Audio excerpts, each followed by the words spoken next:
So I will go ahead and get us started and call to order the Governing Board Special Meeting Study Session for August 3rd.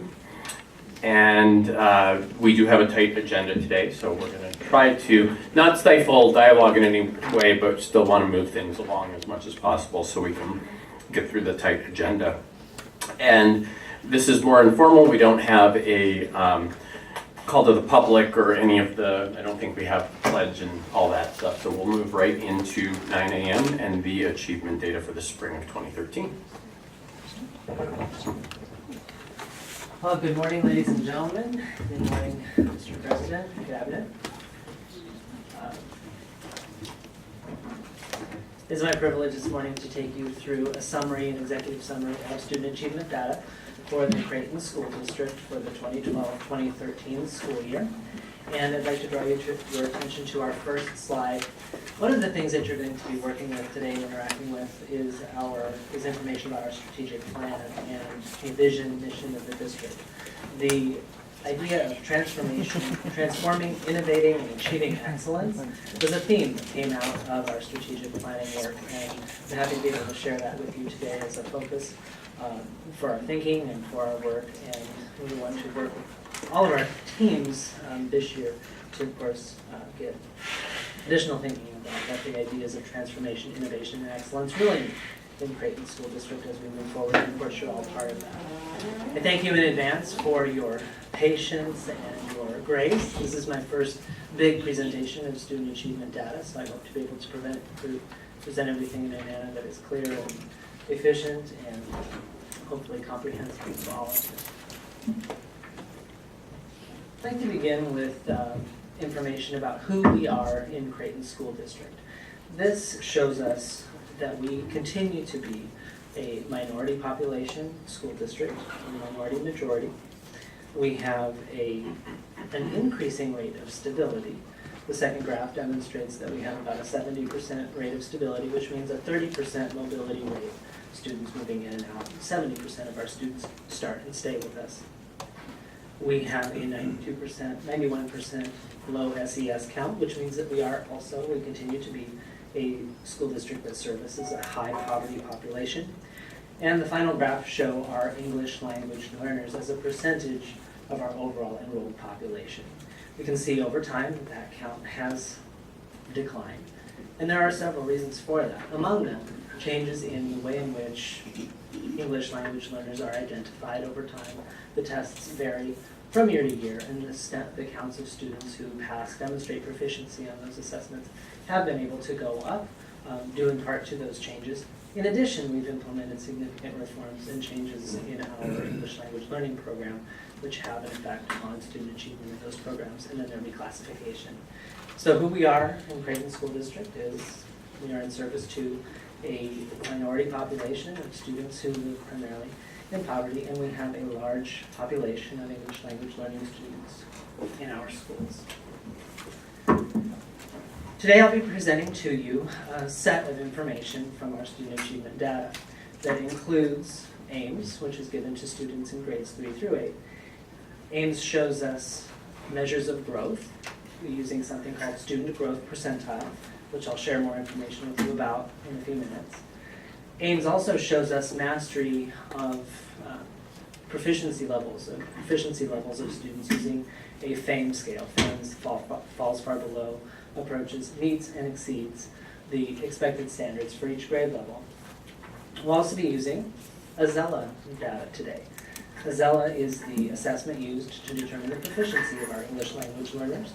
AZELA gives us information about student proficiency. It also gives us information about reclassification. Reclassification is that time when a student demonstrates proficiency on the assessment and then is considered to be proficient in the English language.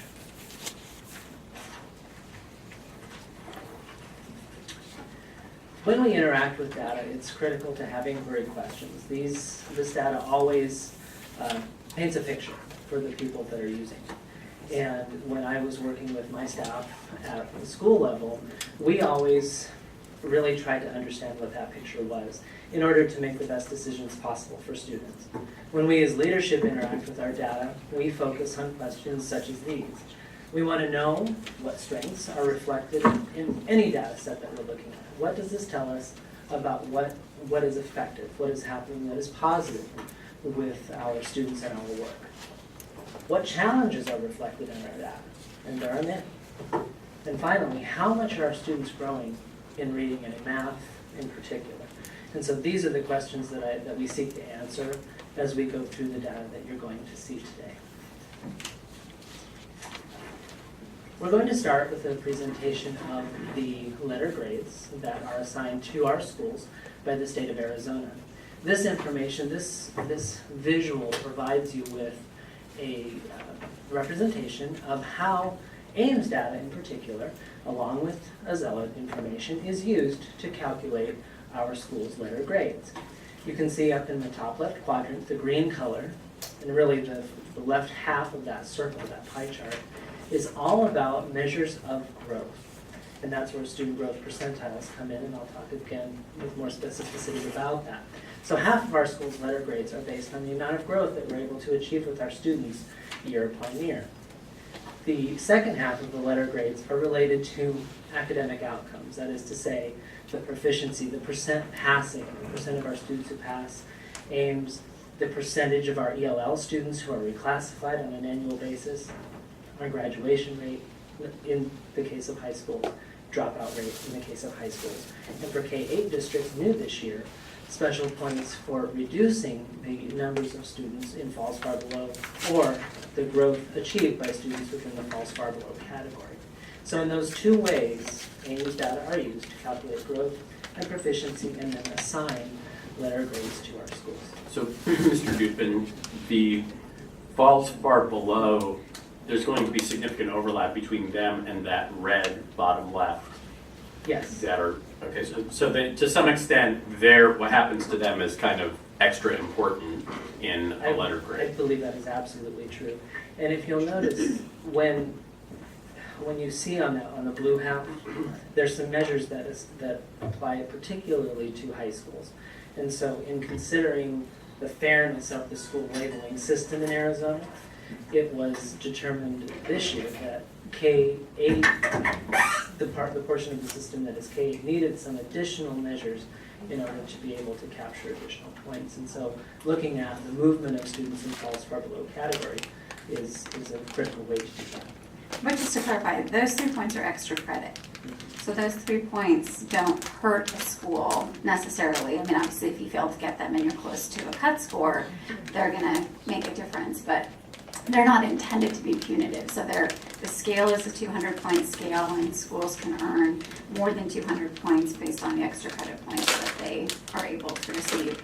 But I think to your point, Matt, that our lowest achieving students are an area where we have to face, really look at significantly, because on the growth side, that left-hand side of the formula, they count in the all students growth plus the lowest achieving students growth. So they're double counted on the 50% of our evaluation. And now, we have an opportunity, if we're showing significant improvement with them and reducing that third grade falls far below group, again, we've got extra credit points. So from a strategic perspective, not that we wouldn't have otherwise focused on our lowest achieving population, there's obviously, it translates into significant impacts to our school's letter grades.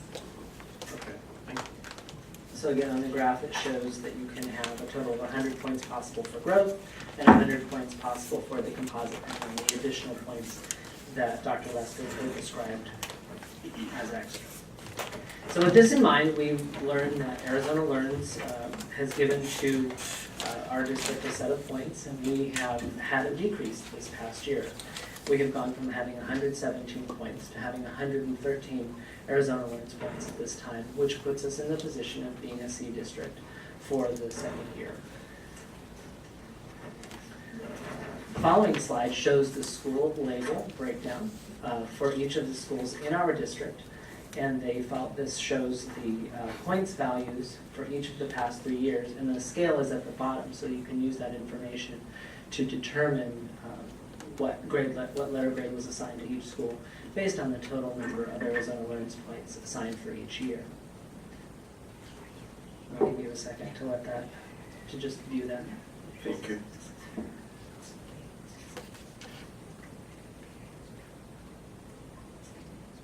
Mr. President, in terms of pace and so forth, if there are times when you want additional time or inquiry into the questions, please don't hesitate to ask. Okay.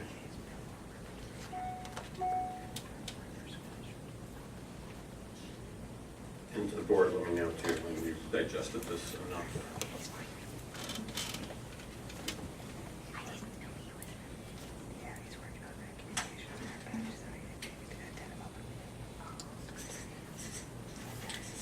There are a couple of areas of specific concern for us that we want to highlight and point out. Certainly, and I'll go into this in a little bit further, additional slides, but we had, with Biltmore Prep, we did have a decline from an A to a B. The cutoff, we missed by 1 point on that, so we're very, very close. And then we do have one of our schools that has fallen into the category of a D, and that is Larry C. Kennedy. The remaining schools were able to have consistency with their labels this year, though the points varied to some degree. Well, what happened with Monte Vista? Did they also fall from a B to a C? Yes.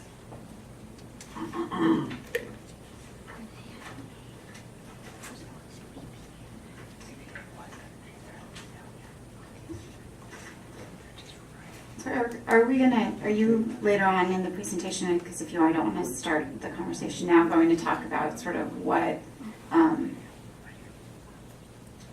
the administration's sort of analysis of Yeah. the why? I have that. Okay, perfect. So I'll wait for that conversation. Okay. So the next slide takes us into a longitudinal look at the labels and the way they've changed over time. Of course, we have two different sets of labels on this table. We can see that the legacy labels, which are the performing plus, etc., are no longer being utilized. In 2011, the state of Arizona switched to the letter grading system, which we currently follow. So you can see how that has changed for each school.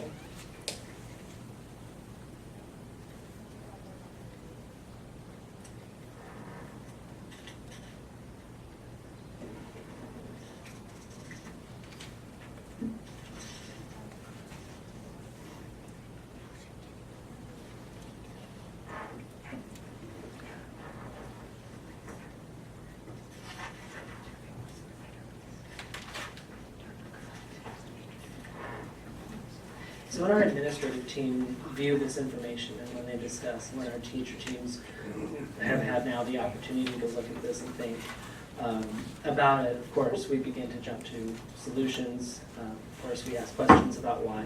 And in order to really answer those questions, it's critical to understand the nature of student growth and to be able to understand the statistics behind how these labels are achieved, primarily so that we can really figure out how to impact the structures of our programs, the delivery methods of our programs, and the quality of the methods that we're using so that we can achieve as much growth as possible. We've already discussed the impact of growth on our lowest performing students, and growth really is measured across our system. So what's become very important with Arizona Learns is something called student growth percentiles, and I'd like to explain to you a little bit about how this growth calculation is done. Student growth percentile is a measure of growth that is calculated based on the student's performance in 1 year to the next. The student growth percentile tells us how a current set of test scores, when compared with students who scored similarly in 1 year, changed in relationship to those same students in the following year. And in order to understand this in a very clear and simple way, I have a short video that I would like to show you. And this comes to us from the Virginia Department of Education.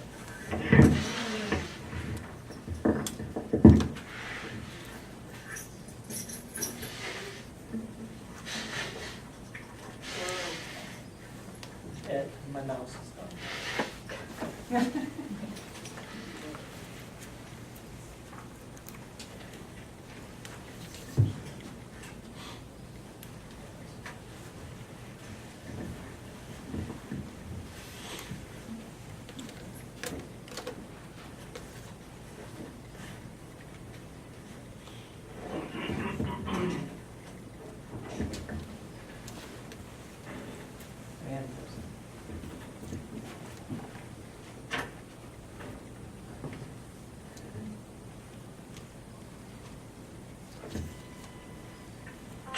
Virginia, students, parents, and educators may be hearing a new term used in their schools: student growth percentile.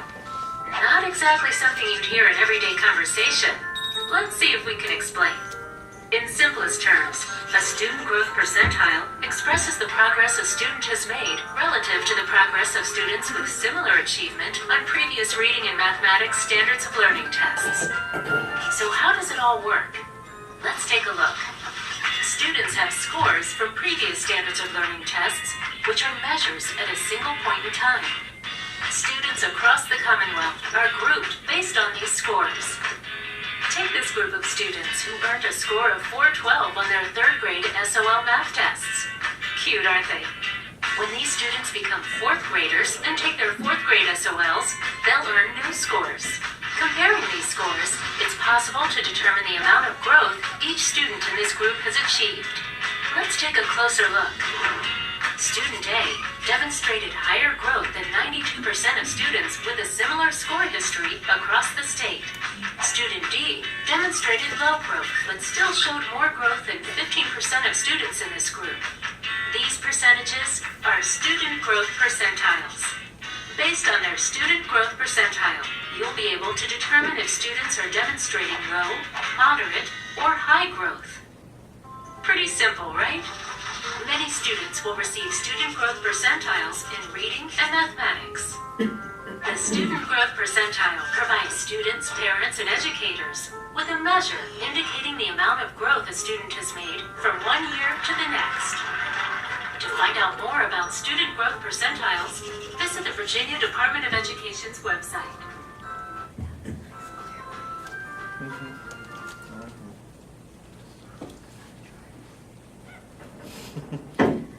We tried to clarify that.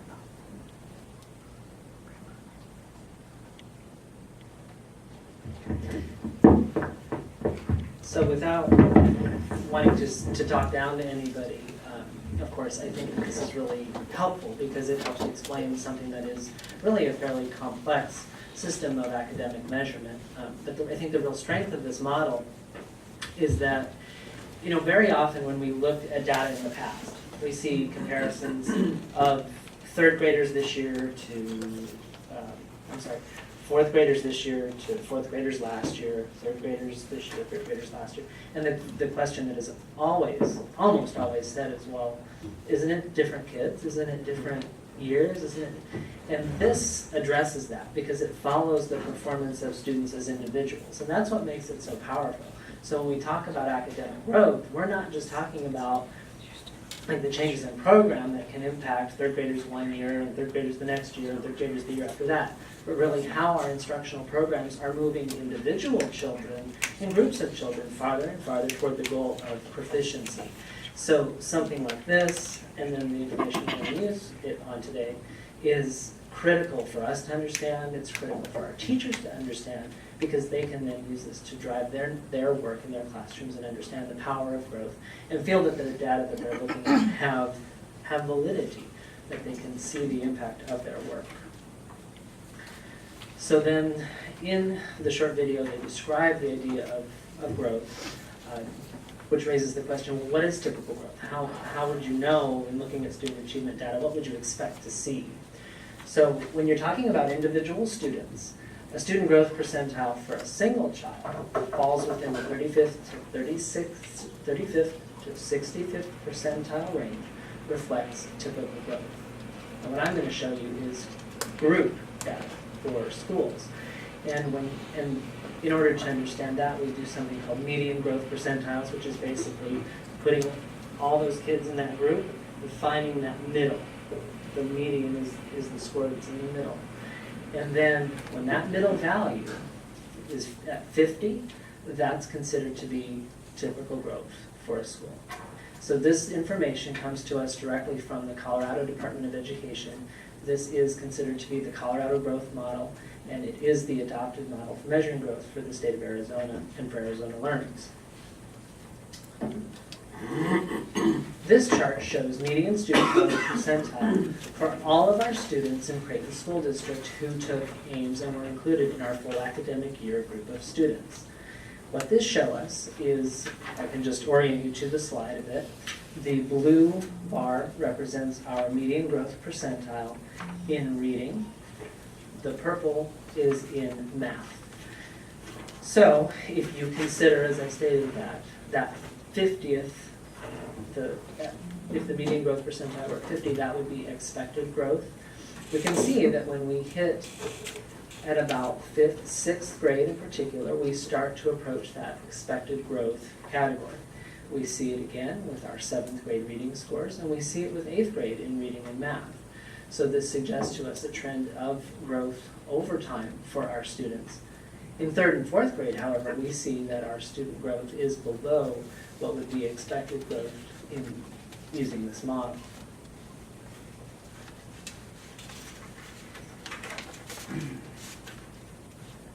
So again, this is for our all student group. This second graph refers to the performance of our bottom quartile students in particular. Now, a little bit about bottom quartile is that it simply is a measure of taking all the students who took the test and dividing it into 4 equal groups. So every school has a bottom quartile. Being in the bottom quartile doesn't necessarily mean that you're scoring that falls far below. It just means that you're in the bottom quartile, the bottom 25% of students who took the test in the given group. Now, of course, that does always include your students who fall far below, but it doesn't include just the students who fall far below. But we expect that same level of performance here. We want to be looking at student growth at near, with the median being at or near 50. And with our 3rd and 4th graders, we see challenges with getting close to that median with reading and math. When we hit 5th and 6th grade, we are in some cases well above. I want to draw your attention to the performance of 6th grade students in math growth. When we look at our 7th graders, we see that they're above that growth level in reading, but below in math. And for our 8th graders, we're above in math and just very close in reading. Mr. Tupin, I see in both the median student growth percentiles for all students as well as the bottom quartile that the early grades are showing, and I'm glad that we have the percentiles here, so we're not just looking at, I keep having to readjust my brain that these aren't some sort of raw points.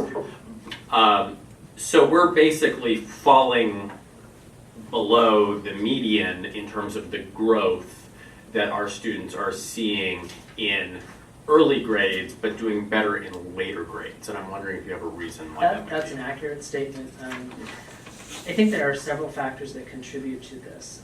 As I started the presentation with that presentation of demographics, one of the things that we cannot underestimate is the impact of language acquisition on students, particularly young students, as they learn and grow. These tests are all in English, and they're given to all of our students. And so if a student lacks sufficient academic vocabulary, if they lack sufficient reading fluency and comprehension in English, it's very difficult to demonstrate proficiency on AIMS.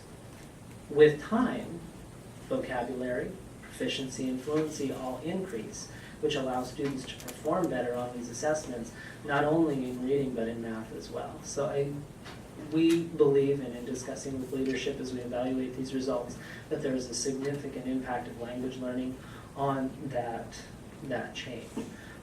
We know that thinking about our mobility and stability rate, when you think about 70% of our students staying with us over time, the impact of our instruction is able to be, there is an impact to our instruction, but it takes time for that impact to be felt. So that's one of the things around that. Yes, and having said that, right, so this is a year-to-year analysis of growth relative to the academic peer group across the state, right? So the way that I always look at growth percentiles to try to orient, how do we interpret a current school or district's value relative to everybody else, is one, based on the assumption that everybody else is also trying to improve student learning in their schools. Right, so that we're not the only ones trying to get our kids to achieve more and learn more quickly than our counterparts across the state. And so having said that, that academic peer group really is made up of similarly situated, academically able students across the state, which include other ELL students, other special ed students, and so on. And so that value in third grade reading and math of, performing only better than 33% of the other students in the state means that somewhere across the state of Arizona, there are schools and districts that with the same population of academically able students are doing a better job. Right, so we have to also realize that some of it may be programmatic in terms of the effectiveness of the strategies that we're utilizing relative to perhaps other strategies that somebody else is utilizing. So I agree that the longer we have students in a system where they're able to have quality instruction, that there's a cumulative effect of that. And we see that, I think, in the individual, grade levels. But we also have to realize that when we do an annual evaluation of all of our students compared to everybody else in the state of Arizona, that in some of our grade levels, 60% of students across the state are doing better than our students are, and they started in the same exact academic position. And so you have to consider that that academic position makes up it takes into account some of those demographic variables that our students have. And so given that, we would infer that other schools and districts have had chosen better strategies or implemented them more effectively perhaps than we're implementing with our students. So that would be the question that I want to make sure we get to today is, right, let's talk then about what are we doing in grades 3 and 4, in particular in grade 5 in terms of mathematics and reading instruction. What can we learn from maybe folks around the state that have higher growth? It would be lovely if the state would release that data. They haven't yet, but it would be lovely if we got that data to say, okay, who else is doing, a better job relative to growing students in these grade levels in these content areas, so that we can pick up the phone and call and say, what is it that you're doing that's perhaps different than what we're doing, so that we can learn from our colleagues around the state. It's an excellent point and good discussion to have. And it's why I'm simultaneously nervous because this is new statistics for me, but also really excited because this is one of the first conversations we've had where we've been able to really kind of look at this and say, yeah, when you look at the performance of our students relative to other students like them, this is what we're getting. So, we can create urgency for us. And I think that that's what it really does. Dr. B. And the analysis doesn't just stop there. We have looked at some of those things, and we have discussions about what we think is happening and possibly what has created some of those lower performance levels, particularly for our ELL students and our special ed students, because that's where you'll see coming up where we really, all students are affected, but you're really seeing that drop in ELL and in special ed. So just to summarize and make sure that I have this correct, since I think summarizing is actually one of our top things that we use as a learning technique. It's a high yield instructional strategy. Thank you. That's what you're looking for, yes. So as a district with our demographics, most of the parents in our district do not have a college education. Many, if perhaps not most, don't have a high school education. And a large number of our kids come to us not speaking English when they enter kindergarten, and knowing that, a statistic I remember from several years ago, that kids who have, regardless of what language their parents speak, kids who come to us in kindergarten with highly educated parents have 3 times the vocabulary of those kids whose parents are high school dropouts. So given that demographic and how that affects Creighton, is this then a more fair way of measuring what we are doing than what how we previously measured?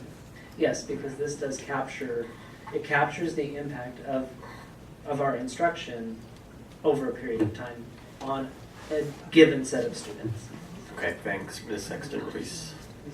But I'm confused. Is it capturing the students with districts with the same demographics as ours, or are we also, is Madison in that, mix of all the districts? You're saying it's across the state, correct? That is correct, yes. So we're being compared to all the districts across the state, and at the, you know, and not all the districts have the same exact demographics as we do. Remember in the video. But the EL is referring to the ELL students. Right. What I want to refer you back to is that little description about how these calculations are done. So they take a student's score in third grade and group all the kids who got that same Oh, score. okay. And then they make a little cohort out of them. And then they say, okay, then give them the test, they're third graders, let's say. Let me give them the test as fourth graders. And then we see how that same group of students redistributes. So it's yes, their students from all across the state. Then they're in that cohort little group. Yeah, There's absolutely. other ELL. Gotcha. So you have this legitimate way to measure the impact of instruction on that group of students. So really, that cohort is made of students with the same level of performance, be they ELL, be they special education, be they general population. And that is one of the strengths of this model. So they could be students in Madison, Creighton, Kingman, Tucson, Nogales, whatever, any sort of background, but they're at the same scores basically. Correct. Okay, thanks. And then they're a cohort, and then their change over time is what is used to measure the growth. This is the same information presented, broken out by school. What I've shown you so far is the growth measure for reading and math for all of the students in Creighton School District. So this gives you an opportunity to look at the median student growth percentile by school. The green bar represents the median percentile rank for all students. The red bar represents the bottom quartile of students within that school.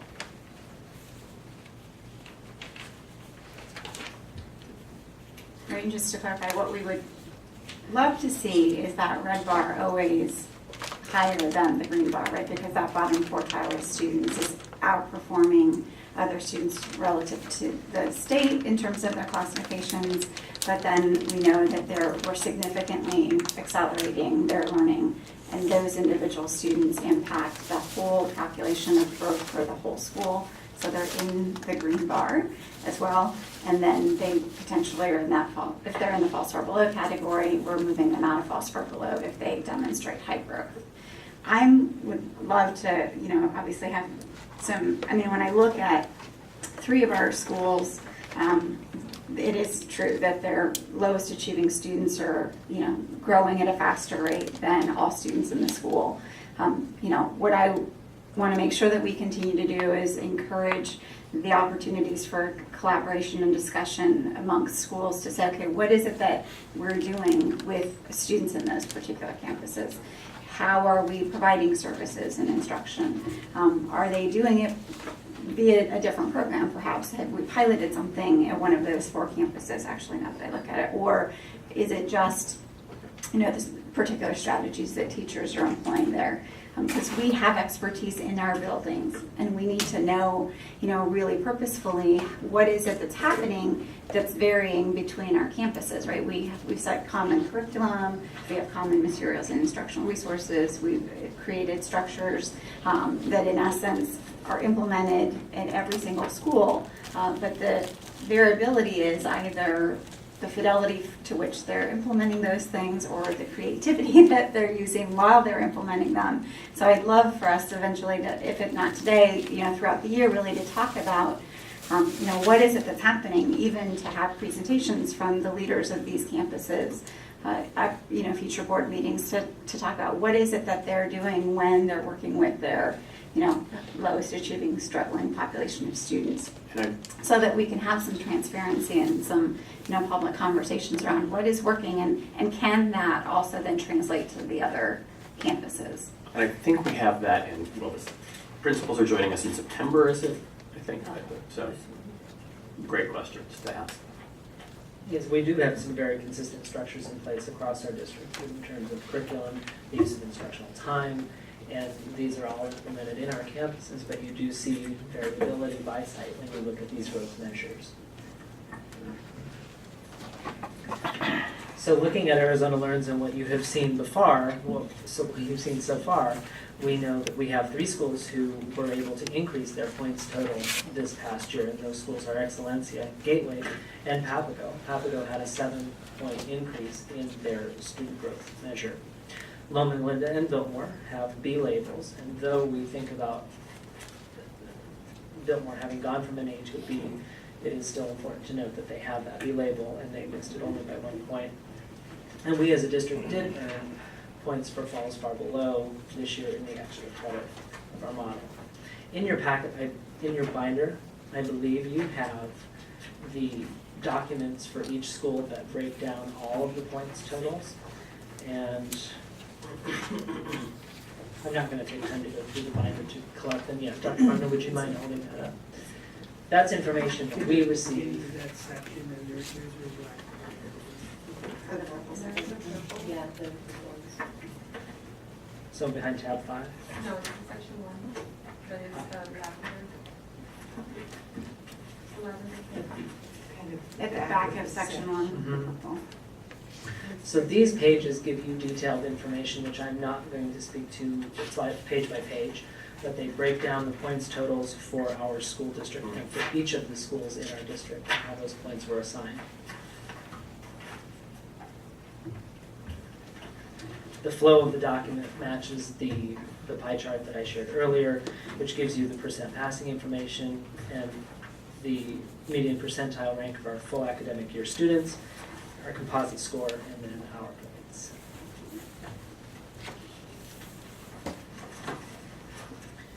So continuing through that, we do see that we have challenges reflected in this data. We have 6 schools where we lost points. In the case of Larry C. Kennedy, we lost a total of 23, Monte Vista 16, Biltmore lost 13 points, Loma lost 12, Creighton lost 7, and Mackin lost 6 growth points.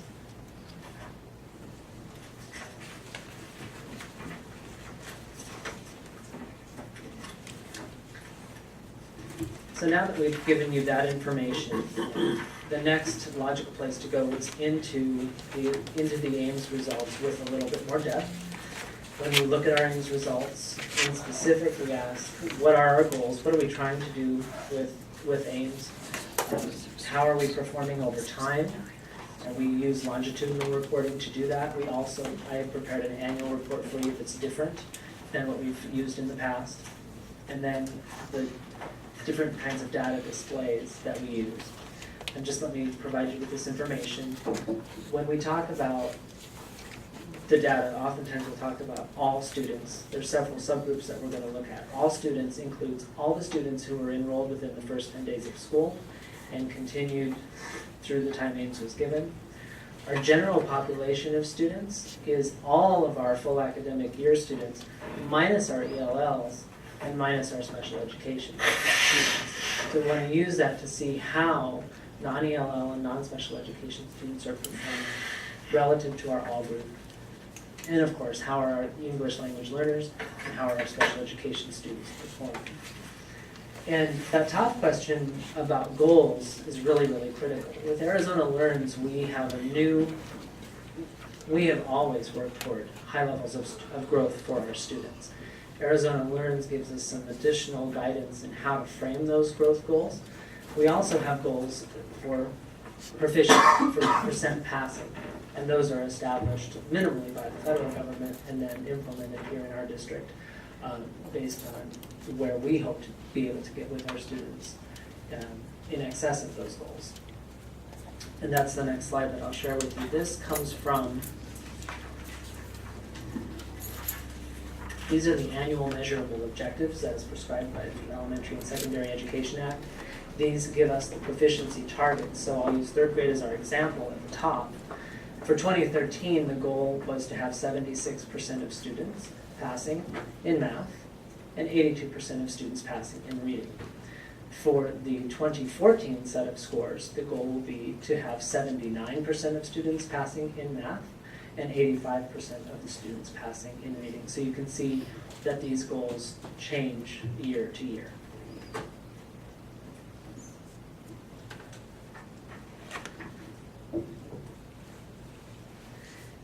So So when considering the performance of our students and their subgroups and our relationship to the percent passing goals, this is an interesting set of information to look at. The red line represents the state of Arizona and the proficiencies of students in the all students group. The green line is our special education population.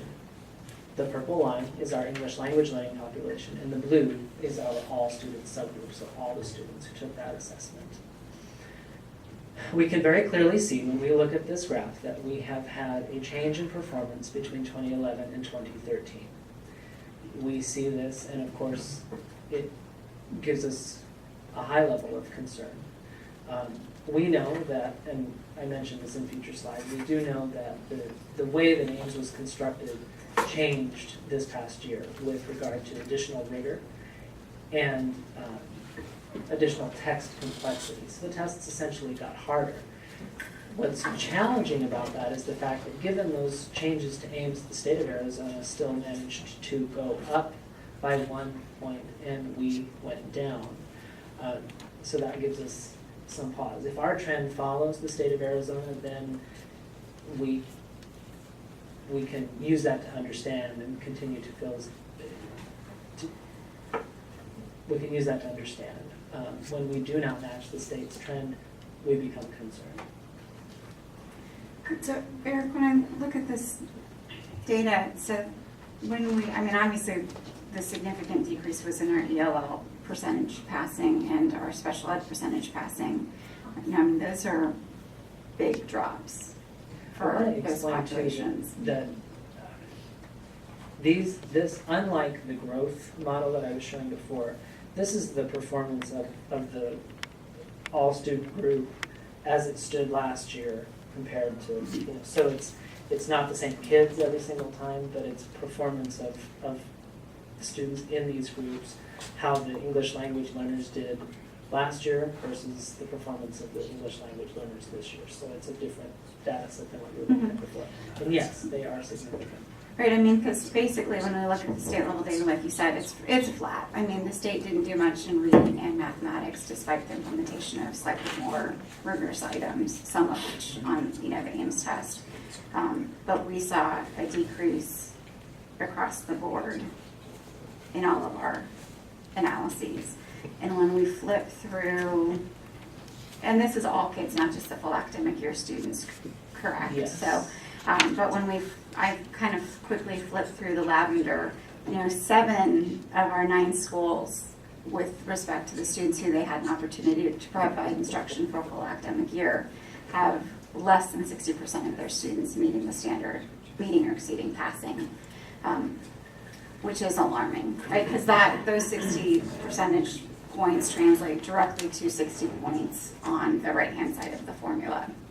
So that is, again, a different set of students. Those are the kiddos who were here for a full academic year, who we should be held accountable for, a different set than all kids, which is what the graph that we're looking at.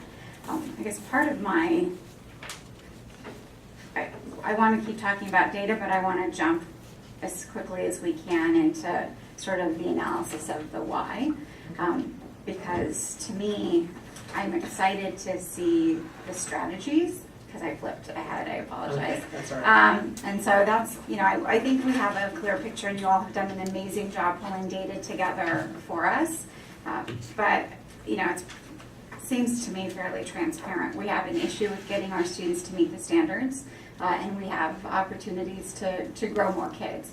So I'd like to figure out as quickly as we can, since we have a tight agenda, what are our strategies and our plans, and if we don't have very concrete ones yet, because we're just now kind of delving into it, at least create some frames of our perspective, and then give you an opportunity to come back at later meetings to talk more detail about what those things are. Very good. With regard to that, I could certainly summarize the whole presentation in those couple. And I don't want to monopolize, but I know we've got a lot on our plate No, today. There's a lot of data. Mr. President, I can. Yeah, I with your see that you permission- have a number of slides left and we have 15 minutes. I'm fine with going, I can go to 25. well, and I'm fine with us going a little bit into, well, it depends what the board wants, but I think it gels very much with the whole morning kind of the achievement data, the goal setting, and the time on learning. So however you want to do this with that in mind. Okay, well, let me jump then to slide 26 because it starts talking about strategies. Remember, this data have all gone before leadership, which includes our school principals, assistant principals, cabinet and all directors, as well as the instructional leadership teams in each school. So those are our chief Title I facilitators, student achievement teachers, and instructional coaches. And so when we go, get there fast. When we go into strategies, we start talking about, and again, this is slide 26, thinking specifically about reading. The discussion focuses around the issue of implementation during core instruction. We've done an excellent job of instituting practices of direct and explicit instruction in what is typically implemented in a very large group kind of setting.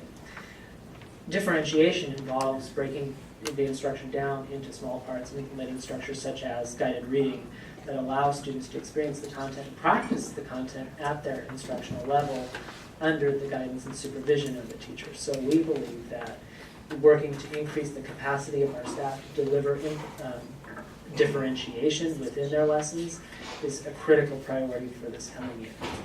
In addition, we believe that based on this data, we have an urgency around aligning instruction for our ELLs to meet the demands of Common Core state standards. And to that end, we have reconfigured our English language, our ELA, English language arts curriculum documents during our summer curriculum cabinet so that they now include, as an embedded curriculum, the grammar standards that are to be taught to our students, that they're supposed to master them in 4 hours. This will allow all of our students to receive that instruction, plus it will increase the rigor of the ELA curriculum, as well as ensure that our ELL learners have the access to that content in a meaningful and aligned way. And these have been structures that have been in place before, but they're more aligned, they are more succinct, and they are more able, more accessible to our teaching staff. We also have added as a strategy to implement balanced literacy with fidelity. There is, anytime an instructional program is delivered, there's a high level of focus, and we have a high level of focus on our essential standards, which is to say those standards that we have chosen from all of the available standards to teach to mastery. Teaching to mastery you have to make decisions about how much time to invest in that process, and you cannot neglect in making those decisions about how much time to spend. You can't neglect the other components of reading, time to build fluency, time to build vocabulary. And those all must be part of and form a balanced literacy block. And also revisiting our application of our CT4S strategies and implementing them with consistency and fidelity. The T4S is the instrument that we have been using that has all of the instructional practices, what did you call them? The high level? The high yield instructional strategies. And so we have a lot of new staff. We have a lot of new staff this year, we had a lot of new staff last year, and we had a lot of new staff the year before. And so we need to make sure that we're building the capacity of our teachers and our leaders to use those strategies and to understand those strategies in the context of Common Core, in the context of differentiated learning. I think, I'd like to just say more importantly, we need to really focus on how do we keep these teachers? Because I mean, I'm in Phoenix Union, and we're a very large district, and we hired 150 teachers this year. Creighton School District hired over 100. And so these are all great ideas, and they're things that should be built on year after year. I'm in the classroom, and I know how difficult these strategies are, especially if you're in your first 3 years of teaching. And I know that Creighton District, 51% of our teachers have been here for less than 3 years, or 3 years or less. And that's really, I feel, the conversation that we need to be having. I agree, 100%. From a systematic point of view, that was one of the things that we were going to address. And with that, we have several other issues that we've looked at that probably directly relate to the issue of retention of teachers. Although I don't know that it comes to the surface. I want to say this carefully. Sometimes, and I believe last year was one of those years, we do too much. And when Eric talks about the differentiation, and you'll see that when we go into the strategic plan draft, it's critical that we identify what the greatest needs are for the individual and the assignment that they have. And we help them learn the strategies and the skills that they need to get to mastery, without the expectation that you master everything within a short period of time. Not that that was a verbal recommendation or a verbal expectation, but I think based on behaviors, that's the expectations that people felt. So what we have to do, part of what we have to do, is identify very clearly what are those high yield strategies and how do we get them to implementation. Implementation does not come from a training. It comes from certainly a training with information, it comes from coaching and support, and eventually it comes with accountability for implementation. And we have to go back and look at what we're doing and really narrow and identify those key strategies, not for everybody, but for the different groups. For example, what is it that new teachers really need when they come into our district? They do not need to do everything perfectly by fourth quarter. But what is that based on competencies? And we started this work in the spring. Based on competencies for new teachers, what are most critical competencies that they need to be able to be successful with in year 1, year 2, year 3? So essentially the professional development is competency driven. If you're a 7th grade math teacher, what are those competencies? And what's delivered in year 1, year 2? Because the reality is this: we cannot coach everything. But we have to coach and support and hold accountable for those key areas. So for example, we will be changing our RTI system, and we'll go through some of this. We'll be changing our RTI system so that our students, when we first built this with Wested, a decision was made that Tier 3 children, because they were challenged with accessing the core materials, would go into a special alternative core. And we had great success with that for a while. Looking at it, we realized that our Tier 3 students, many of whom are special ed, many of them who are ELL students, need access to that core every day as well as the intervention. So we're starting this year off with that specific change, but to do that and be successful, classroom teachers have to be skilled at guided reading and differentiation. They need to know how to group kids in their class and give them what they need. And so one of the initiatives that we have to follow through on that requires coaching and accountability beyond the training is guided reading, right? And so that's one of the things that we know very clearly we have to do. So number one, differentiation of training based on competencies that are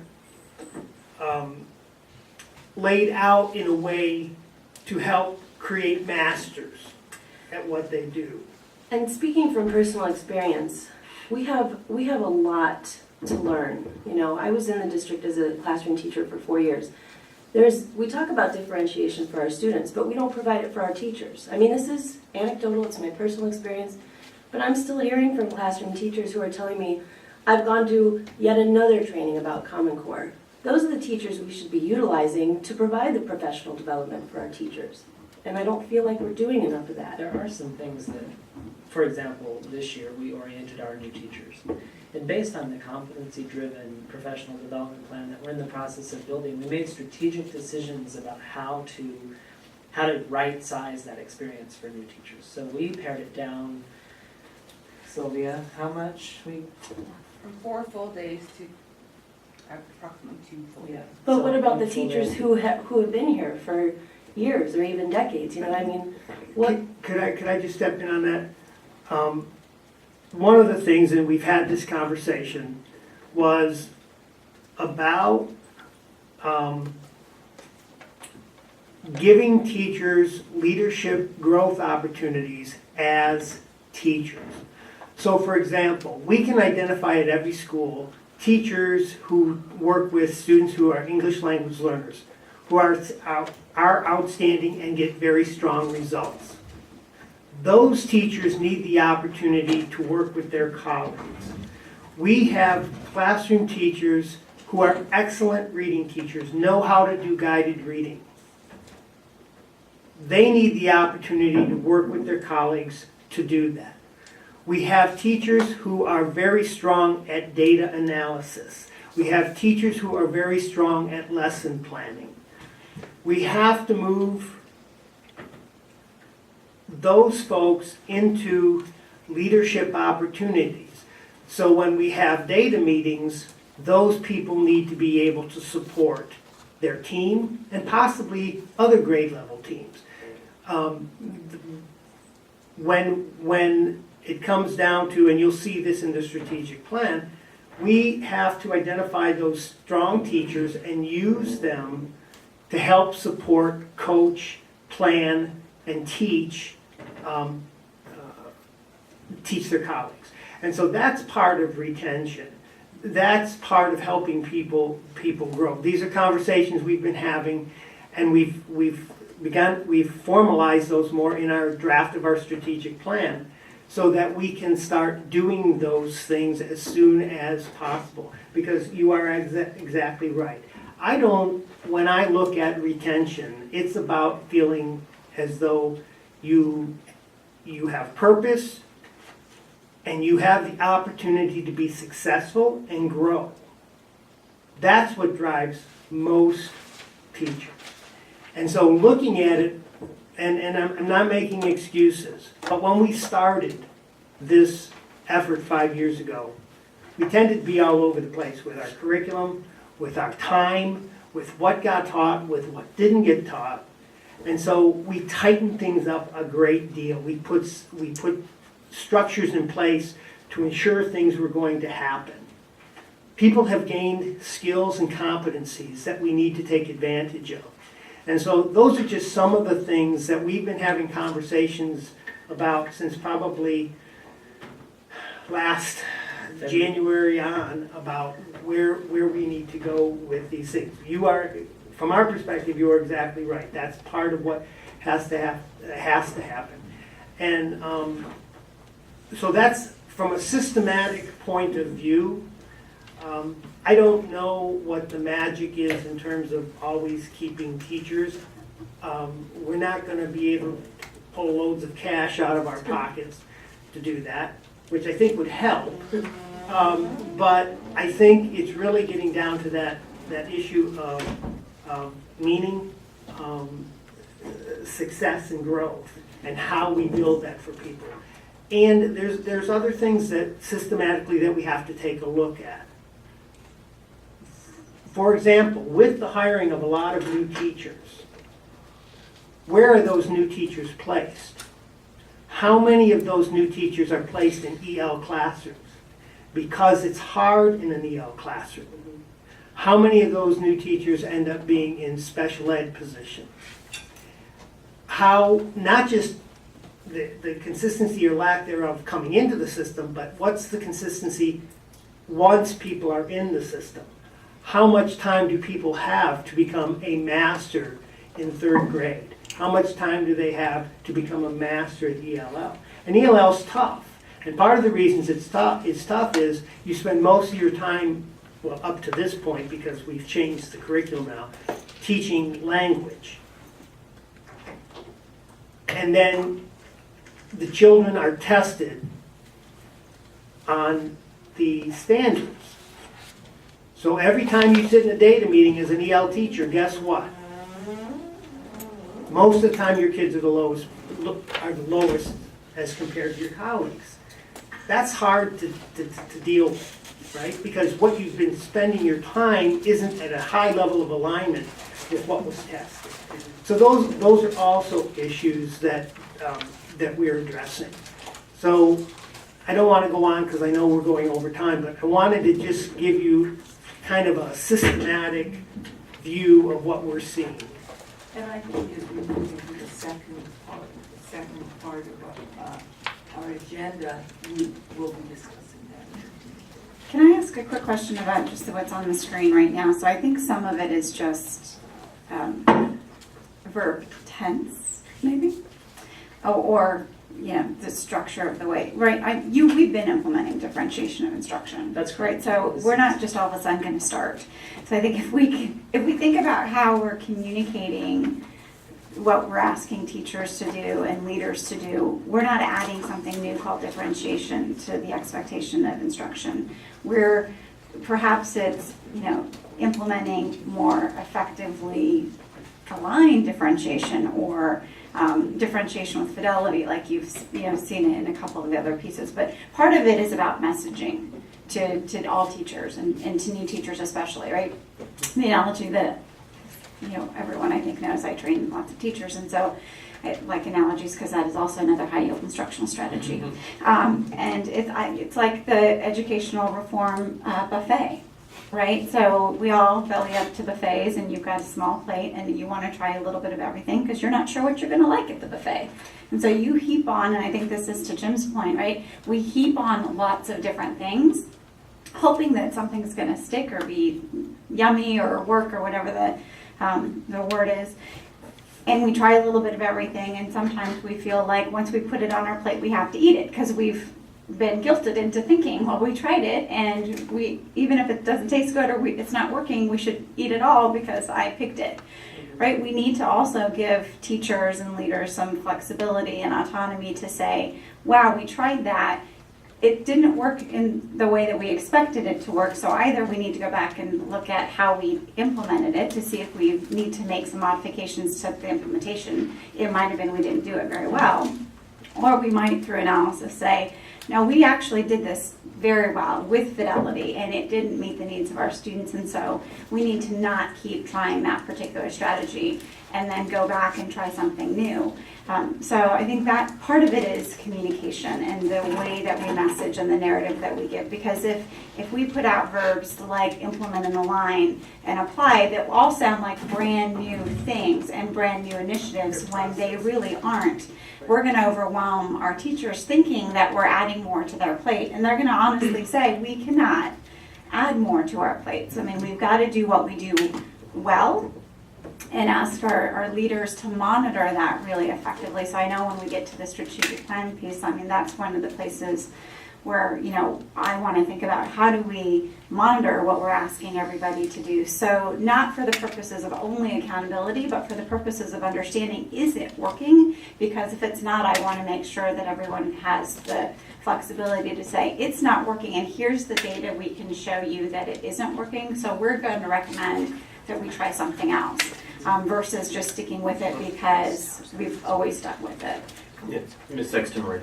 Okay, at the convention last weekend in Flagstaff, there was one idea that came up, which I really liked, and that is looking at other school districts that, like you had mentioned before, ones that are performing a little higher in a lot of these different analysis. And one of the suggestions was if there's an area that one school district is doing, go ahead and ask a board member or ask somebody from that district to come and present. And so I'm thinking about teacher retention maybe as one. Also, I'm thinking of, I sat with a good friend of mine who's a board member from Alhambra, and she kept talking, singing. She's, I think, been there about 12 years, but she kept talking about how wonderful Alhambra is doing.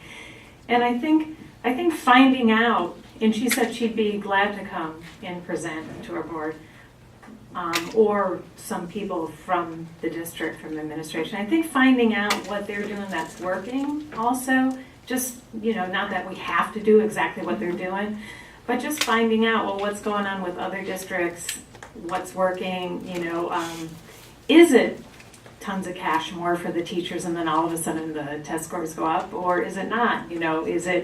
What is it really? Is it one program that really works really well, or is it smaller class size? Is it, less time in the classroom, more prep time? Who knows? But I think as the year goes on, maybe having some guest speakers to come from other districts and just let us know, especially the districts with, say, real high teacher retention, things like that. I just had a couple comments and questions on this. And first of all, the percentile growth, I think it's great to see, and I'm glad we're looking at it. I wish I could, I'm guessing we don't have percentile growth going back for previous years, do we? I could get that for you. It would take some work. A lot of work, probably, but Not a lot, but Okay. it could be done. because I guess what stands out for me looking at percentile growth is that a couple of years ago, Dr. Spiller was coming to us talking about how our third grade reading scores, which are one of those that at least politically get highlighted a lot, third and fourth grade reading scores, were growing at 2 to 3 times the state average in terms of growth each year. And so now, but that was also a different year. So I don't know if it's looking at that measure of what our Ames scores were going up, ours versus, proficiency for us versus the other districts, versus now looking at it as a median student growth percentile. But, even compared to other students who are at the same level, 60% of them, the majority of them that are at the same levels as our students around the state are growing faster every year than ours. So it's not just that, we know we've got disadvantaged students, that it's not like the Baltimore study where, the lower income kids learn just as much, even though they start lower, they learn just as much as long as you keep the school year long enough. I guess I'm a little disappointed, as I'm sure all of you are, and I guess I'm just wondering if these statistics are something as a result of the fact that we saw so much growth for so many years. Maybe we picked the low-hanging fruit. Maybe we were bound to sort of level off, and as the bar keeps getting higher and we've sort of leveled off with what we've done with WestEd, I guess I'm just a little frustrated because I feel like we take 2 steps forward and 1 step back, but I guess that's also the world of education, and your job's what you do every day. But those are just comments, and that's why I would love to see this type of data for previous years. Yes. I'm just going to take a stab at this, and I don't know if this will help. But, in the last 5 years, we developed a lot of systems. We developed them all at the same time. And part of what got the growth and that we were getting was the synergy and the interdependence of those systems. So not all of those systems were developed fully and were operating at their highest levels, but they were all moving up slowly at the same time, and it was the effect of all of those systems coming together that I believe was getting us the growth. Now we're seeing the flaws in the systems and where the system's not working, and we're now having to make adjustments to those systems. I mean, the fact that we have each year for the last 3 years hired over 100 teachers each year tells us it's not working, right? And so we have to now look at those systems and say, what do we have to do? What do we have to do to monitor those systems? Because it took us to a point, and now it's working against us. And so we have to, some of the things that we spoke about previously have to be considered and put in place. And I feel like our teachers have already told us, we had a retention committee designed specifically, they met specifically to figure out, and teachers told us they need more autonomy. They need to be, treated as collaborators, somebody that has a seat at the table right alongside administration rather than admin always coming and saying, this is the next directive, that's the next thing you've got to do. We just had our convocation at Phoenix Union, and the overarching theme of the day was collaboration. And Kent Scribner talked about how, they've changed so much in the last 6 years because they made a point of making sure that their teachers were teacher leaders, and that they had opportunities to be mentors for other teachers, to develop curriculum, to engage other teachers in professional development. And our teachers have told us the same thing in their retention committee. And I feel like, now we know it, so we have to start listening to those recommendations that came from that committee and really start doing them. Well, just to Dr. Lasko-Kerr's point about the verbiage and the messaging, as we would not want to assume that we have not been implementing differentiation in core instruction, we would not want to assume that we haven't been doing some of those high leverage strategies with our teachers in curriculum and instruction and through our leadership development process.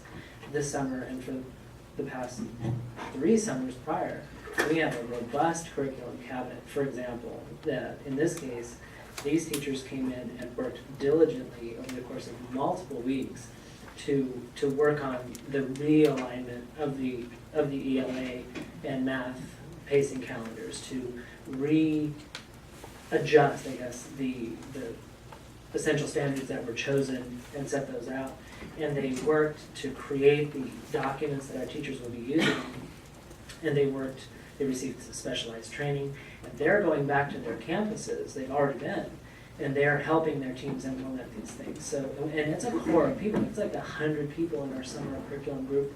And so for this coming school year, one of the strategies that we are going to be implemented that you'll see highlighted in our strategic plan is to engage the work of that curriculum cabinet, not just over the summer, but rather with certain intervals, and we haven't designed the full calendar yet, but frequently, so that we can take a look at data and we can begin to say, well, based on what we thought would happen, is it working? Are we getting there? And what did that common formative assessment result look like? What's that pacing calendar doing right now to the context of the work in 3rd grade? What adjustments do we need to be making now so that our curriculum can be exactly what it needs to be for our students? And I think that that's a real strength of our process, and it's something that we could, I think, do a better job of highlighting and connecting to the work that happens throughout the year. I think the other thing, I think we need to also understand that the context of school reform and school improvement has changed in the last 3 years, right? With No Child Left Behind, the goal and the target was proficiency and get everybody over the bar, and that's really, because obviously I'm the newest board member, and so if I'm looking from outside in and looking at the previous data and what's been communicated publicly, is we're getting more kids to proficiency, and the double-digit improvements in reading, and we're obviously highlighting those on our webpage, were about getting people to achieve a particular standard, which was the work that we were directed to do, and so that's the work we were doing. Somewhere along the way, we introduced the idea of growth as an individual student measure and expecting that all students grow no matter where they are, whether they came in at proficiency or exceeding the standard or falling far below the standard. And so now we've asked teachers and leaders to simultaneously work on getting all kids to proficiency while you're growing every student no matter where they are. Those are different strategies. Right, the expectation of what teachers do in a classroom with students who come in at proficiency or reach proficiency early in the school year and continue to accelerate them and push them forward is a different set of strategies and skills than getting students who are not, that have skills-based deficits and getting them up to the expectation. So I think as we continue to work with our teachers and listening to what they have to say, the other element is we have to grow every single student. That median growth percentile is not just about the bottom 25%, which is a group of kids that clearly we don't want to neglect. But if we grow the other 3/4 of our students at a faster rate than everybody else in the state, we're going to see a huge benefit as well. So it's individualized instruction, really focusing on where is the student and how do they grow. I mean, as I reflected on our prior accomplishments, which have been many, right? I mean, we also don't want to make it appear that we're not celebrating the hard work that our teachers and leaders have done over the last few years. I mean, the systems that were put in place obviously had a great impact. As I reflected about that, to me, what I would love, or part of our messaging and our communication is that speaks almost more about the capacity of our students as learners than it does all of our systems that we put into place. What that says to me as an outsider looking in is that our kids could have grown and learned all along. We just didn't have the right fit in terms of what we were bringing to the table in terms of instruction and monitoring and assessment. And then we figured that out over the course of the last 5 years. And now it's honing and refining those skills that we're developing in our teachers and our leaders to really coach that hard work. Because what we have is our own evidence, is our kids can learn despite their demographics, despite their language acquisition challenges, despite all of the things that we know impact student learning. They can learn if we bring to the table the right series of instructional programs, interventions, and supports. And so that's really, as a board, what I want us to focus on is how do we monitor that we're doing the right things every day by each one of our kids, because we know they can do it if we help them. And so that, to me, is, I think, some of the challenges as well as the great opportunities for us. And it's exciting to be thinking about it from that perspective. But then we also have to be mindful of how we message, because sometimes in our own messaging we shoot ourselves in the foot because we make it sound like we can't do it or we haven't done it or we're doing something brand new. It is not that at all, really. It's continuing to refine in a model of continuous quality improvement. And if we have that mindset, then everybody in the system wants to get better because they know that where they got was great this year, but we can get better for next year. And it isn't so overwhelming as, a strategy of, school improvement. Then, okay, here's the new bag, here's the new set. Okay, we have to do these new strategies this year because the governing board says, or administration says, or whomever says.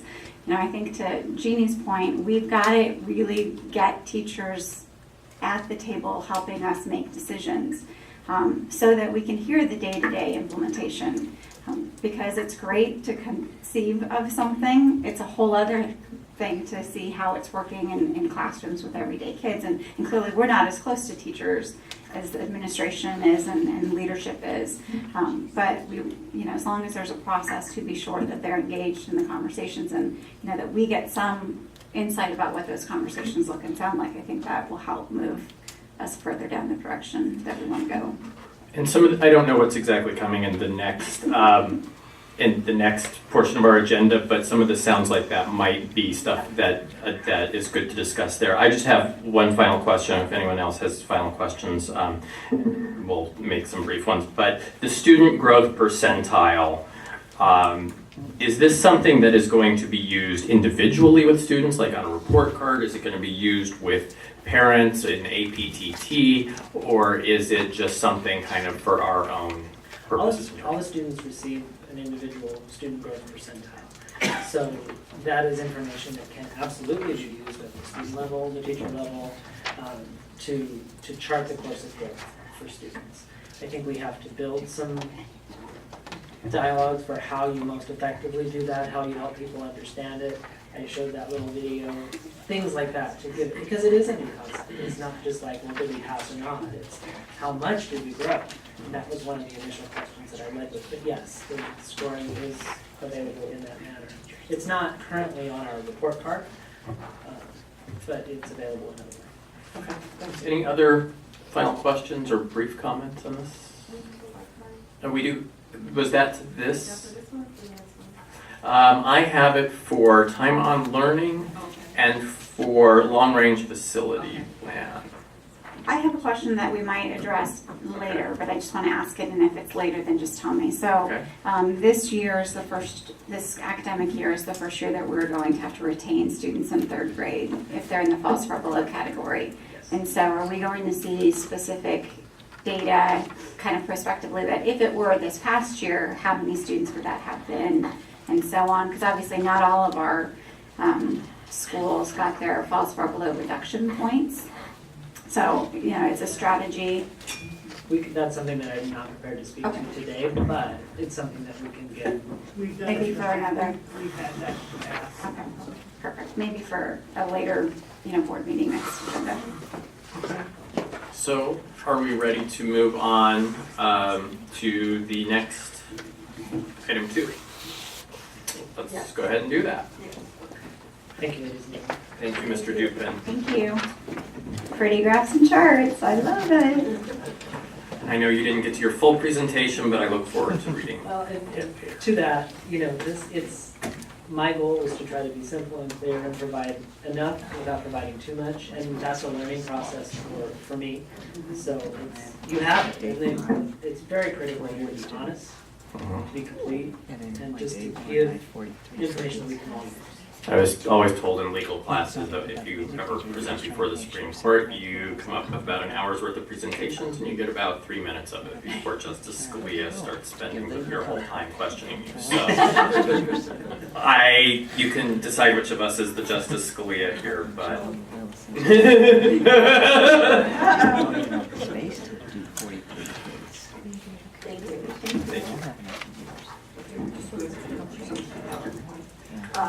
And while we're doing that, how I would like to set this is that in July, our leadership teams met, and leadership council met, but also each site had a team of leaders who came together and we looked at strategic planning. In 2003, and prior to that, we did bring a team at that time of 80 people from the sites in the community to look at strategic planning and to look at continuous improvement. In 2008, as we came back to a 5, and we met yearly, but in 2008 when we came back and talked again about revamping our strategic plan, that was the year that we developed our partnership with WestEd, and as we moved forward with data analysis and initiatives, we didn't meet as a strategic planning group. So this summer we came back again as a total community and looked at strategic planning. So just to be very brief, as we began the conversation of strategic planning, we defined it. And really it, to the group who was there, and so just reviewing that this really, the strategic plan looks at the direction of the group in defining their goals and vision and mission, and aligning those resources, both human and fiscal, to pursue the strategy. Do you want to just turn for me? Okay. I got this one. Do you want me to? Yeah, okay. So basically, as we look at our central objective as a school district, we're looking at student achievement. And so as the group came together, the stakeholders looked broadly in terms of our identity, priorities, and goals, and asked again the 3 questions of what we're doing well, what could we be doing better, and where are the greatest upcoming challenges. And again, looking at the effectiveness for our central objective, which was student achievement. And so with that, we looked at vision. Why is it important to create a common vision? And it is because it provides a compelling and energizing picture of the future and identifies what the organization, in this point the district, and the stakeholders truly desire to achieve. And we were going to again look at our, revisit our vision and mission and goals and objectives. After we identified the vision, the mission that we questioned, what does a mission do for our organization? And of course, it expresses our fundamental purpose in a clear and understandable way, answering who we are, what we do, for whom we do what we do, and why we do what we do. And from there, then, we looked at those critical components of a district strategic plan, looking at a district team and their mission, and then the individual schools and departments. So we laid out and looked at the vision, mission, the beliefs, and the guiding principles, and then went further to begin looking at data and determining, based on that data, what are our goals, what are the objectives, how are we going to strategize to do them, and then as sites and district to develop not only the action plans, but annual initiatives, and in the departments, look at department plans to support the vision and mission, and look at school improvement plans. So again, leading with a vision, we're looking at that compelling, energizing picture of the future, at the mission or the fundamental purpose, our beliefs, core values, and then the guiding principles. So with that, I want to kind of encapsulate this so that we can move forward to really look at what we spent those 3 days doing as we went through a strategic plan process and review. So with that, I'm going to turn it over to Dr. Wagner, who is going to provide more information and then move into the work that we did to look at initiatives and As Hilda's just getting the PowerPoint up, the first few pages aren't all that. I can talk to it. First of all, these are the folks that were involved, primarily because those are the folks that we could get in the middle of July to work on it, but there were about 60 people involved with the process. Basically, we spent in a 3-day period, we probably, or a 2.5-day period, we probably spent the majority of the time going through this process. The first part was, as Dr. Boyle just briefly did, we reviewed the components of a strategic plan, the purpose of each section and part. And then we went back and we evaluated and revised our previous vision, mission, beliefs, and guiding principles. The last time we had really worked in depth on those were developed in 2003. We worked, to give you a little background,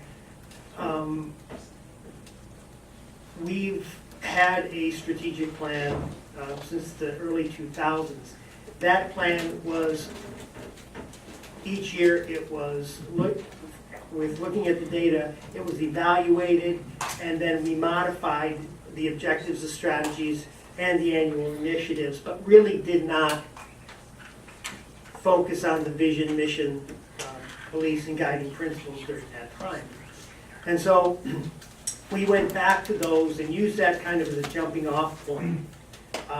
And spent the first day really looking at those pieces and trying to define who we are. The second part of it was we reviewed and analyzed the district level student performance data. So we've been looking at this stuff for a while now. We identified strengths and challenges as a district, things that we were looking at, and then we went and there was a small ad hoc group that we sat down in June, and we created drafts of goals, objectives, strategies, and annual initiatives so that when we got the larger group together, they would have something to work from and to change, to throw out, to whatever they wanted to do. And of course, we did that all right in the middle of July on the 17th and 18th and 19th. And the result of that was draft 2 of our strategic plan, which is in pink. behind the PowerPoints in section 2, if you would just kind of take a look at that. And you see it says draft number 2. I want to explain that we still have a lot of work to do in terms of some detail on this. There are some pieces that are not in here. And we still have a process of feedback loop that this has to go through. But we needed in July to set some direction so that as site teams went back, they could start working on their individual improvement plans with an understanding of the larger picture. And so, so there's still a lot of work to do on this. If we could, Pam, if we go back one slide to number 2. I just want to give you a minute, if you would, take a look at the pink document, and just feel free to read through that. I'm not going to read all of that to you, but that's the work. That's the work of the committee to this point.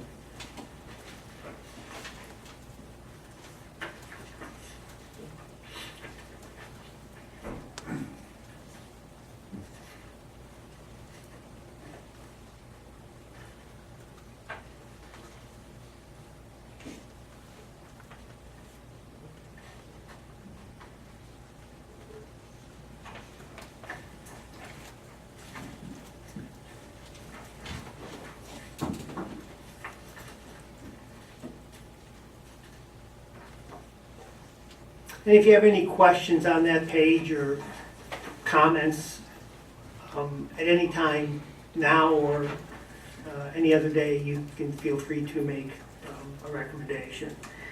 The rest of the pages are the goals, the objectives, the strategies, and the annual initiatives, and then the action plan responsibilities. And I want to make clear that action plan responsibility means that's the group of people or the department that is responsible for putting that together. It doesn't mean that's the group that has full responsibility for the implementation necessarily. I think I've struggled with how to take you through this because it is lengthy. What I thought we could do, and I'm open to suggestions, is number 1, just take a quick look at the goal, the objectives, and the annual initiatives to give you an idea of where things are going. So if you look at goal 1, all students will achieve proficiency or higher and of English language arts and mathematics standards. And then the 2 objectives, well, there's actually more than that. There's 3 objectives, but the first 2 objectives by 2015 and 2016, all curriculum documents will be aligned to the Arizona Common Core standards and English language arts mathematics. That's a process. We've begun that process. Actually, we began that process several years ago. And as we get further into both the standards and the park, we will have a better idea, work on the alignment, and then refine the assessment system to align to park assessments, which began this year. And then if you jump over to the annual initiatives, I don't know, would it work better for you guys if you just read through it and then ask questions? Maybe we could do that a goal at a time? Sure. Yeah. Okay, so we'll give you a few minutes to take a look at goal 1, and that's on pages 2, 3, and 4.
if you have questions as you're going through, comments, thoughts, feel free. Okay, one of the guiding principles is making collaborative decisions, and that's been a concern that's been brought up by the teacher retention committee. But in goal 1, I see there is collaboration, but it's more among administration or people that are seen as an extension of the administration. So is there a way that we can make it more collaborative? Give me an example. So one example, develop a formal feedback process that allows teachers to provide recommendations for refinements to the curriculum and assessments throughout the school year. So if there's a way for them to be at the table Sure. and actually develop. The curriculum committee of, I don't know, would you have 80 teachers this year? They will design that loop out process. And the curriculum cabinet are That's- teachers. That's what I meant. Yeah. Okay, it's how many people are on the curriculum committee, and tell me, like, 80? are all the schools represented? Can you just tell me a little Yes, bit more about what The that? curriculum cabinet includes over 80 teachers. They are representatives of all sites, and it's set up in grade level specific groups, and then they focus within those groups on English language arts and mathematics. And so their task is to work with selecting the essential standards that are to be taught, working to build the pacing calendars, designing the common formative assessments that will be used, and then taking the feedback of teachers as those tools are used in the classroom and using that to refine those products. So they meet throughout the school year Up to to, do that? I believe they've met a bit more informally in the past. It's always a very focused effort during the summer. Right. This year, one of our strategies that we're talking about here is to take that work and distribute it over the course of the year and bring them together more frequently so that they can use data, so that they can use the feedback from our staff to refine the curriculum as we go. We want to, and it is in the plan, to implement a technology-driven feedback collection mechanism for our teachers. And the way I see that working and the way we brainstormed it in our department is that after a cycle of instruction is complete, let's say we spend 3 weeks on a given essential standard and the assessment has been given, and the reteach perhaps has been provided, we may wish to send out a survey to collect participant experience data about that. We might want to know about the pacing, for example, the amount of instructional time that was provided for that standard, the quality of the documents that were part of that. And the group, the curriculum cabinet, would be able to receive that information and use it to make decisions about how to refine that particular part of the curriculum for the coming year. So it's absolutely I would say, teacher-driven, teacher-led process that has a high level of impact because it really covers what is happening throughout the course of the school year in every classroom. And I do have members of my team here. Sylvia, Who's Zach Rollins. raise your arms up, Sylvia. Above your head, it always makes a rocket noise. Actually, we have Nora, Miriam, and Joel, all of whom who were involved in the work of Summer Curriculum Cabinet. Is there anything that I have neglected to mention, or anything that you'd like to add?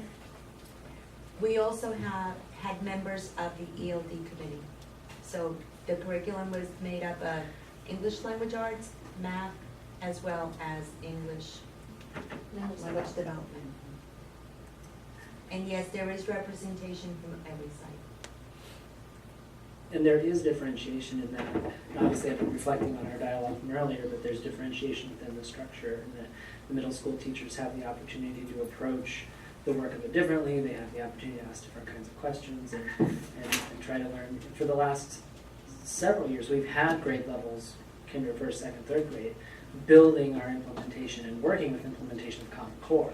So we really had two groups within our curriculum cabinet. One group working on refinement of Common Core, one group working on that initial construction of our Common Core curriculum. So we've had to build in differentiation, and we want to capitalize on that. It's a very, I have to say, an extremely impressive group of professionals, and it's it's something to watch. Like when you walk into that room and you see those people working, it's like a hive of activity. It's just absolutely breathtaking to see the level of commitment, focus, and professional knowledge being demonstrated. So just, I have a couple of I have questions, some and part of questions. it's a bit of structure. So the challenge with communicating, I think, to teachers without overwhelming is that in order to create a document that complies with what you have to put into Elite, it makes it look like this gigantic list of to-dos. And I mean, I said I'm the co-chair of the Title I Committee of Practitioners. I get how the ADE requires you to put stuff together and how you put it into Elite and then monitor it, which is its whole host of other operational and administrative nightmares.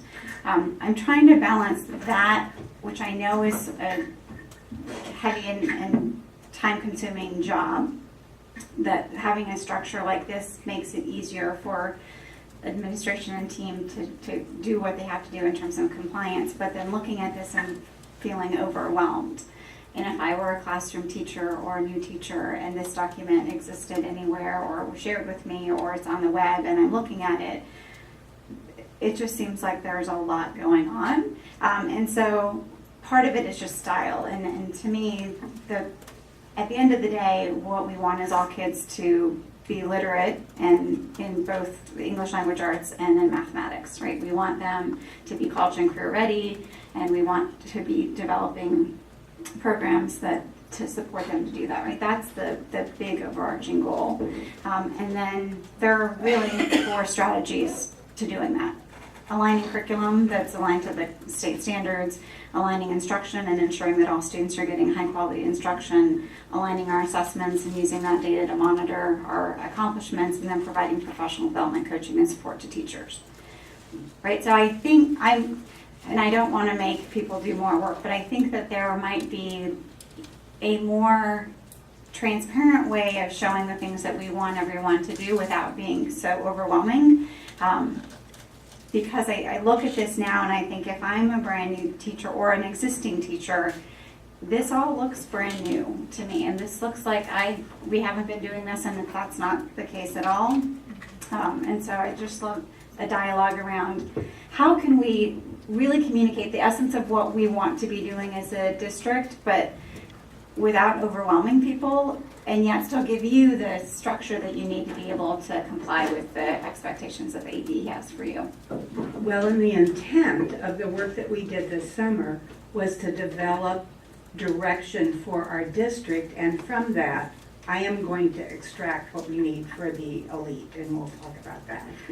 I think part of the challenge of the verbiage that you see currently is that it was created by a committee, and the structure.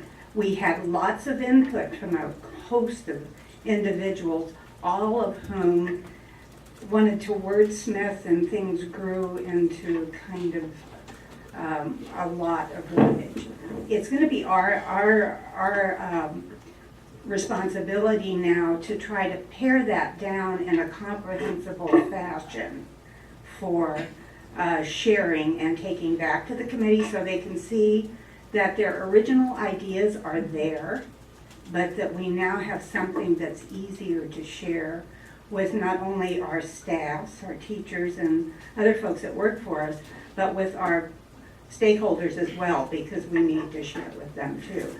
So I think that you're certainly right on there. I just think that we started with a committee, and when you do committee work like big lots of wordy things. So it was our intent to do rewrites. This is where we're at this point. You can see, this is the document that has a bunch of notes on it in red in terms of some of the changes that we have to make. So I think it's a good suggestion, and we were going to rewrite. Pam was going to use this for the other system, and we were going to rewrite, pare down. However, I'm now thinking of really something that can work on a page. I mean, I think in terms of performance management, the challenge for me as a board member is I don't know how I'm going to ask you to provide evidence to me that you're doing these things that you have in this plan. Because they have been wordsmithed to the point where you try to give a lot of detail and information, but in that detail and information, it's made it nearly impossible for me to say, show me that you have done Right. the things that you say you're going to do in this. And as a board, that's what I want to be able to do, is have that level of oversight and accountability without micromanaging, but understanding that if this is guiding all of our work for the year, that I can reasonably ask you to provide some evidence. You're I don't wanting to know what evidence the would look like. deliverables Yeah. are. We'll get, and I think that our intent was to put that in the final copy of it, in the final column on the right. And we didn't get to that during our summer work because we spent a lot of time identifying the areas that we really needed to work in. I think we have a fairly clear idea about what will demonstrate whether we've met our goals, but we have not described that in the document. I think you're also right on that. Well, and I think going back to messaging, right, that even just to me, the term annual initiatives means that next year we'll have different initiatives. Right? I mean, that's just the way I interpret the word annual from the Webster's Dictionary definition. And so if I'm a teacher, I'm like, okay, this is great. That'll be what we're doing this year. Next year, this whole list is going to change. When in reality, a lot of those are going to be, those are just things we're doing. And in the nomenclature of the elite system, we wouldn't use the words annual initiative, we would use action steps. And action steps might be something that you start one year and work on over time. And so I will translate the annual initiatives for the elite document into action steps because there's not a place for the annual initiatives. And if that's where you're going, Yeah, I mean, I think, again, we do not need to overwhelm people who are already overwhelmed. Right, everyone in our schools has a lot to do, and so I just don't want us to be mindful of the way that we communicate what we're asking people to do. Some of these things will take multiple years to accomplish, and so again, it's just a matter of nuance and not having to explain, oh, well, no, these are really things we're going to do for several years, but it says it's an annual initiative. So again, the trust in the system is, well, that this initiative won't just change next year because somebody wants to have a new set of initiatives.